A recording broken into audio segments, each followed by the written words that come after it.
I'm breaking them down. These walls of hatred embracing my town. Closing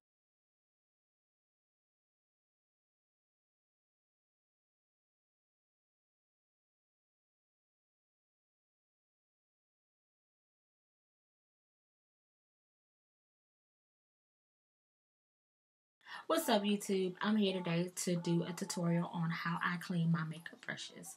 Before you can do this tutorial, you'll need olive oil, and I recommend the Dawn antibacterial soap. So let's get started.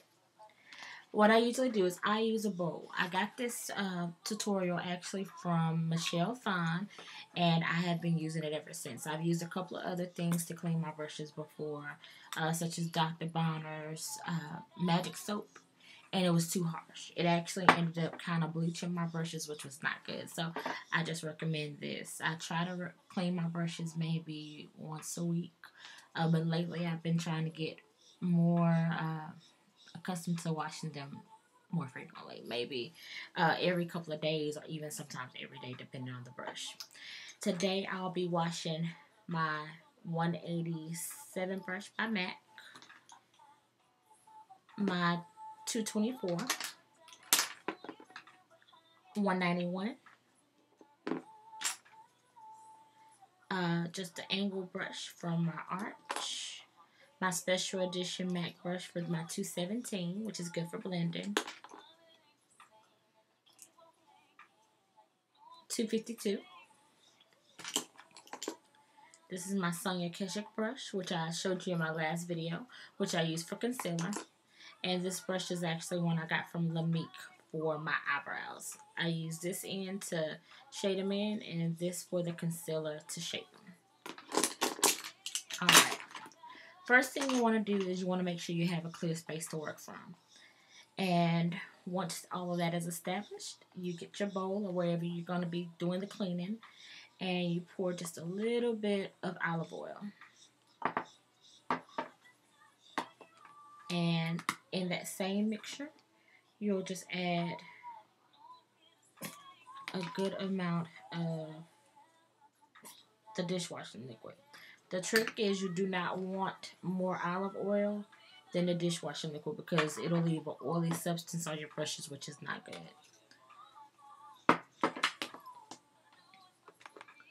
Alright. The first thing I'm going to do is I'm going to use this brush because it's not that bad, but I'll just dab it and make circular motions inside the bowl. And I'll just kind of want to just try to do natural strokes to get whatever substance is on the brush off, and then do circular motions in the bowl again. Usually I do this in my bathroom, so this is a little bit different trying to do this while I'm filming. But in the meantime, all I'm going to do is just sit it on a piece of paper because a towel is just too messy. So just like an old receipt, just face it down on there. Next, I'm going to do this brush. I forgot to tell you, this is what I do for my moisturizer. Before I put on my foundation, after I wash my face in the morning, it's good to have a good moisturizer. So I'm going to do the same thing with that brush.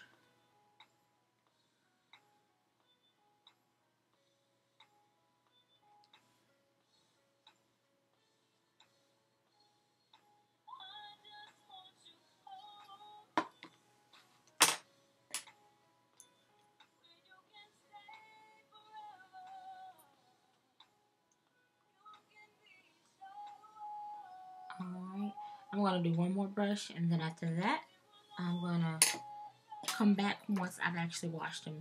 This is the brush I'm going to show you next. This one is full of foundation, and this is sometimes the most difficult brush to clean when not cleaning it properly. You want to just mix it around the same way you did the other ones. You want to try to get a lot of the excess goo off of it.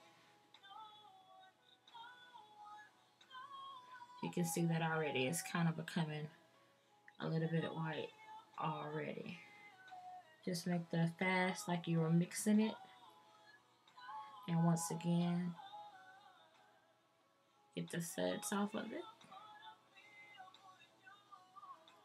Alright, before I go, I'm going to show you what I do when I get to the sink. Just with the palm of my hand, I make circular motions and little swipes. The same way I would use it if I was putting on foundation is the same way I'm going to do it in my hand. So, alright, I've come back and I have cleaned my brushes. What I forgot to mention in the first video is while you're running them under the water, you want to make sure that you're still doing the swiveling motion with your hand under the water. And you have to squeeze the bristles to make sure that there is no suds coming out. You want to be very careful. You do not want to allow any water to get past this point because that's what messes up your brushes and will actually cause them to pull apart, which is not good. This brush is completely dry. Well, I'm sorry, no, it's not completely dry. It's still damp. But after I got it under the water, you want to have a towel that you kind of squeeze and make sure that there's nothing extra coming out. And as you see, this one's done. I also have the 217 Special Edition. And if you remember how dirty that brush is, look at it now. Almost just like new. And I've had this brush since 2008. And this brush is still going strong. This is my new brush, my 109.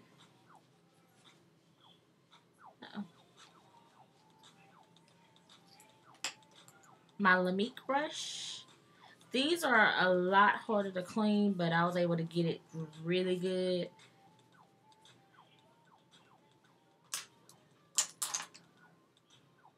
This, my 252. There was a little bit of SX that came off of this one.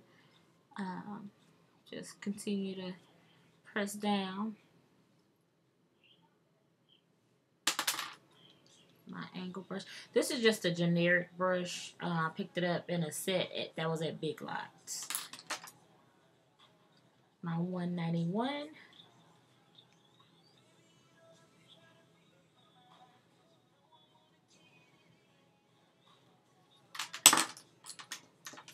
My Sonia Kushik. I do not know the name or numbers of none of these brushes. It was in a special set and it didn't include anything but 5 silver brushes and a little bag. It's normal to get maybe a little bit of concealer still, but it still is clean with the antibacterial soap that really makes sure that it's disinfected. So that's the positive thing. This is my 171.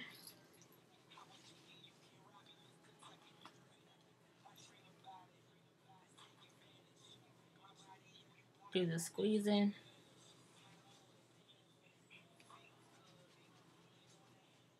This one's clean.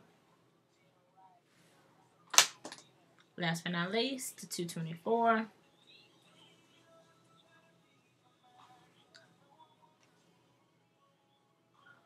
going to show you guys the last time I cleaned it, how I knew that the Bonners was a little bit too heavy for it. It ended up getting some of the dye from the brush that I was cleaning on the towel. That's not makeup right here. That's dye. And that's not good. That means it's too harsh.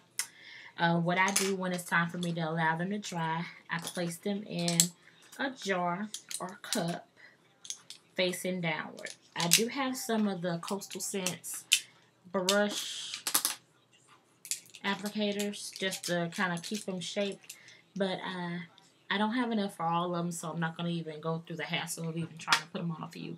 So that's it for this tutorial. I have clean brushes and they should be dry sometime either by the morning or give it even a couple of hours sometimes. So there you go. I hope that helped you learn how to clean your brushes properly. This is Love and Life always. Have a good day.